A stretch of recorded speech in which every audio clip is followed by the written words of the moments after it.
Hi అందరికీ. అందరూ ఎలా ఉన్నారు? బాగున్నారా? నేనైతే చాలా బాగున్నాను. మీరందరూ కూడా బాగుండాలనైతే మనస్ఫూర్తిగా కోరుకుంటున్నాను. ఈరోజు వీడియో వచ్చేసి నేను ఉదయం 5 గంటల నుండి 10 వరకు చేసుకున్న పనులు, ఇంట్లో పనులు అన్నీ ఉంటాయి.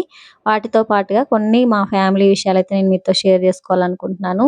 ముఖ్యంగా అయితే మా పిల్లల గురించి మీతో షేర్ చేసుకోవాలనుకుంటున్నాను. వీడియో అయితే లెంత్ చాలా తక్కువుంది కదండీ! వీడియోని పూర్తిగా చూసి వీడియో నచ్చితే లైక్ చేసి, సబ్స్క్రైబ్ చేసి సపోర్ట్ చేస్తారనేసి అయితే కోరుకుంటున్నాను. ఈరోజొచ్చేసి నేనైతే 5 గంటలకే లేచానబ్బా! నాకు తొందరగా మెలుకువ వచ్చింది. ఎందుకో గాని ఇంకా ఎట్లాగో లేసాను కదా! తొందరగా పనులు చేసుకుందాము. ఈరోజు ముందే నీళ్లొస్తాయి. ఇంకా అప్పటి వరకు పనులన్నీ చేసుకుంటే నీళ్లొచ్చినప్పుడు టెన్షన్ ఉండదని చెప్పేసైతే ఒకదాని తర్వాత ఒకటి చేసుకున్నాను. ముందుగా వాకిలి ఊడ్చి నీళ్లు చల్లుకొని ముగ్గేసుకున్నాను. ముగ్గు ఎట్లుందో అయితే కామెంట్ చేస్తారనుకుంటున్నా. ఇంకా ఇల్లు ఊడ్చి, మొహం కడుక్కొని, నీళ్లు పెట్టుకొని, స్నానం చేసుకొని, పూజ అవి చేసుకున్నాను. తర్వాత మా ఆయన లేచి రెడీ అయిపోయిండనమాట. ఇంకా ఆటోకెళ్ళడానికి. చాయ్ ఒకటి తాగేసి, అన్నం ఒకటే రెడీ అయిపోతే, అన్నం ఒకటి బాక్స్ పెట్టుకొని మా ఆయన ఎళ్ళిపోయిండు. కూర చేద్దాం అనుకున్నాను గానీ, పూజ పనిలో ఉండి చేయలేదన్నమాట. పూజ ప్రశాంతంగా చేసుకున్నాక కూర చేద్దాం అనుకున్నా. మా ఆయనయితే నేను ఆగను, నేను పోతా, నాకు లేట్ అయితది అని అన్నాడు. సరేలే అని చెప్పేసి ఇంకా అన్నం బాక్స్ ఒకటే ఇచ్చిన. ఇంకా అన్నం ఒకటి తీసుకొని ఎళ్ళిపోయారు ఆయన. తర్వాతొచ్చేసి నేను మా ఫ్యామిలీ గురించి కొన్ని విషయాలు చెప్తానన్నాను కదా! అవేంటంటే, మా ఆయన వాళ్ళ ఫ్యామిలీ గురించి చెప్తాను. మా ఇంట్లో వచ్చేసి నేను, మా ఆయన, మా పిల్లలు, మా అత్తయ్య, మామయ్య ఉంటాము. ఇంకా మా ఆయనకు ఒక అక్కుంది. అత్తయ్య ఆడపడుచు. కానీ ఆమెకు పెళ్లయిపోయింది. ఆమెకు పిల్లలు పెద్దగా అయిపోయారు. మా పక్క ఊర్లోనే ఉంటదన్నమాట. పక్క ఊరికిచ్చారు. ఇంకా మా విషయానికొస్తే మా పిల్లలొచ్చేసి ముగ్గురు. మా ముగ్గురు పిల్లలు ముగ్గురు పిల్లలు పుట్టడానికి కారణం ఏంటి? మా పిల్లలు డెలివరీలప్పుడు ఎట్లా జరిగింది? ఏంటి? అనేసైతే నేను కొన్ని విషయాలు మీతో షేర్ చేసుకుంటాను. మాకొచ్చేసి ఫస్ట్ పాప, తర్వాత బాబు పుట్టారు. ఇంకా ఇద్దరు పిల్లలు పుట్టిండ్రు కదా! మంచిగా పాప, బాబు. ఇంకా ఆపరేషన్ చేయించుకుందామని నేను, మా ఆయనైతే అనుకున్నాము. అనుకోని ఆపరేషన్‌కి ఆ గవర్నమెంట్ హాస్పిటల్‌లోనే చేయించాలి అనుకున్నాడు మా ఆయన. అప్పుడు డబ్బులేమి ఎక్కువ లేవన్నమాట. నా డెలివరీలు గూడా ఆహ్, ఫస్ట్ పాపకి ఇద్దరు పిల్లలకి ప్రైవేట్‌లో అయింది. కానీ ఇద్దరు పిల్లలు ప్రైవేట్‌లో పుట్టినప్పటికి గూడా డబ్బులైతే చాలా తక్కువ ఖర్చయినాయి. ఇంకా అప్పుడు డబ్బులకు చాలా ఇబ్బంది ఉండే. అందుకని జెప్పేసి ఇంకా గవర్నమెంట్ హాస్పిటల్‌లో చేయించాలనుకొని చెప్పి అనుకున్నాము. ఇంకా అన్నీ గూడా పేపర్స్ అన్నీ ఇచ్చొచ్చిన తర్వాత ఇంకా వాళ్ళు టైం చెప్తారు గదా! క్యాంప్ పడినప్పుడు చేస్తామంటారు. ఆ క్యాంప్ పడ్డప్పుడు రావాలి అంటే వెళ్ళాలి కదా! అని మేమైతే అన్నీ రెడీ జేసి పెట్టుకున్నాము. ఇంకా వెళ్ళే టయానికి మా మామయ్య, మా అత్తయ్య వాళ్ళైతే మాతో గొడవ పెట్టేసుకున్నారు. ఎందుకు అంటే, "ఒద్దొద్దు అట్లా ఇట్లా ఆపరేషన్ చేయించుకుంటారు. ఇంకొక పాప అది బాబు పుట్టాలి. మాకొక్కటే కొడుకు, మీకొక్కటే కొడుకా" అని జెప్పేసి వాళ్ళైతే వినలేదన్నమాట. మేము చెప్తే గూడా వినలేదు. అట్లెట్లా మీరు బాబు పుడతాడని గ్యారంటీ ఏముందని నేనైతే మా వాళ్ళతో కొట్లాడాను. పుడతాడు. ఎందుకు పుట్టడు? పుడతాడు. కొడుకే పుడతాడు. అది ఇది అని జెప్పేసి వాళ్ళేదో నా కడుపులో చేసి పెట్టిన వాళ్ళలాగా చెప్పి అస్సలు ఒప్పుకోలేదన్నమాట. పుడతాడు అని గట్టిగా జెప్పేసి అన్నారు. నేను అయితే అస్సలు ఒప్పుకోలేదు. మా ఆయన గూడా ఒప్పుకోలేదు. కానీ మా అత్తయ్య వాళ్ళైతే వినలేదు. ఉండని అని పెద్ద గొడవ జేసిండ్రు.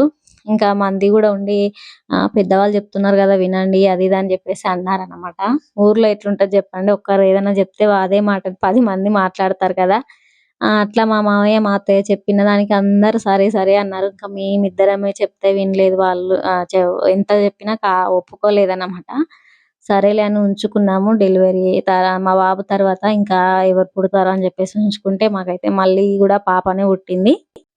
అయితే మా అత్తయ్య, మామయ్య వాళ్ళు ఉంచుకోమన్నది వాళ్ళే కదా! కానీ నా డెలివరీ అప్పుడైతే మా అత్తయ్య దగ్గరున్నది. పాప పుట్టిందని జెప్పేసి మా అత్తయ్య అయితే విసుక్కుందనమాట కొంచెం హాస్పిటల్‌లో. ఆ! మళ్ళా పాపనే పుట్టిందా అనేసన్నది. ఆ మాటకైతే డాక్టరమ్మ అయితే ఎంతగానం తిట్టిందో అస్సలు మా అత్తయ్యని ఆగలేదు. "నీకు తెలివి లేదు, ఏం లేదు" అది ఇది అనేసి అన్నారు.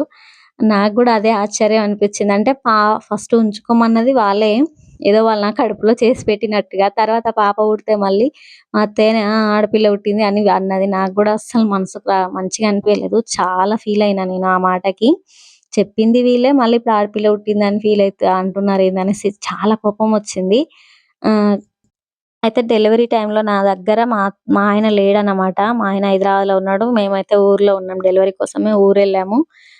అది గూడా గవర్నమెంట్ హాస్పిటల్‌లోనే అయింది నా డెలివరీ. ఇంకా నైట్ టైము డెలివరీ అయింది. మా ఆయన పొద్దున్నే వచ్చిండనమాట. ఇగ నా దగ్గరికి వచ్చి ఇంకా మా పాపని చూసి మా ఆయనైతే అస్సలు ఒక్క క్షణం గూడా ఫీల్ కాలేదు. ఎంత హ్యాపీగున్నారంటే అసలు నిజంగా నేను అస్సలు మర్చిపోలేను మా ఆయన సంతోషాన్ని. ఎవరైనా అయితే ఇంకా ఆడపిల్ల అని జెప్పేసి ఫీల్ కావాలి కదా! మా ఆయనైతే అస్సలంటే అస్సలు ఫీల్ కాలేదు. ఫస్ట్ పాప పుట్టినప్పుడు గూడా మా ఆయన అంతే అసలు. ఎంత నవ్వుకున్నాడో, ఎంతగానం మురిసిపోయిండో, ఇంకా రెండో పాప అప్పుడు గూడా అట్లనే సంతోషపడ్డాడనమాట. "ఏంది ఎందుకంత సంతోషము? బాధ లేదా నీకు ఆడపిల్ల పుట్టింది" అని జెప్పేసి నేనంటే మా ఆయన అన్నాడు, ఎందుకు బాధ ఆడపిల్ల అయితే ఏముంది మంచిగుంది. ఆమ మన సాయికి మన సాయి గాడు చానా లక్కీ. అయితే మా బాబు అన్నమాట సాయి. మంచిగా లక్కీ అయితాడు వాడు. అంటే ఎందుకు అనంటే, వానికి మంచిగా ఒక అక్క, ఒక తమ్ముడు ఇద్దరు తోడుంటారు. ఉండాలి ఒకరికొకరు తోడు అనేసి అన్నాడు. ఇంకా మా అత్తయ్య వాళ్ళు అట్లా అన్నారు. వద్దంటే వినలేదని చెప్పేసి మా ఆయనైతే అస్సలు ఆ మాటల్ని గుర్తుకు చేసుకోలేదన్నమాట. అంటే అనుకుంటే ఏమొస్తది ఇంకా అయిపోయిన దానికి అని చెప్పేసి మా ఆయన అనుకుంటారు. పోయిన దాన్ని అస్సలు తీయగూడదు, తవ్వగూడదు అని అనుకుంటారనమాట. మా ఆయన చాలా బాగా ఆలోచిస్తాడు. ఏ విషయంలో గూడా నాకు బాగా నచ్చుతుంది మా ఆయన ఆలోచన. ఈ రకంగా అయితే మాకైతే ముగ్గురు పిల్లలు పుట్టేసారు. ఇద్దరు ఆడపిల్లలు, ఒక బాబు. అయినా గూడా మేమైతే చాలా హ్యాపీగున్నాం. ఆడపిల్లలని చెప్పేసి అస్సలు ఫీల్ కామండి. మా పాపను చూస్తే గూడా నిజంగా చాలా అంటే చాలా క్యూట్‌గా పుట్టిందన్నమాట చిన్న పాప. నిజంగా చూస్తే చాలా హ్యాపీగా అనిపిచ్చింది. ఆ రోజులు గుర్తుకు చేసుకుంటే నిజంగా చాలా సంతోషంగా అనిపిస్తుంది. అప్పుడే పెద్దవాళ్ళయిపోయారా పిల్లలనిపిస్తుంది నాకైతే ఇప్పుడు. ఇంకా వీడియో అయితే ఇంతే ఫ్రెండ్స్. వీడియో నచ్చిందనుకుంటున్నాను. మరో వీడియోతో అయితే మీ ముందుకొచ్చేస్తాను. వీడియో నచ్చితే లైక్ చేయడం అయితే మర్చిపోకండి. సబ్స్క్రైబ్ చేసి సపోర్ట్ చేయండి.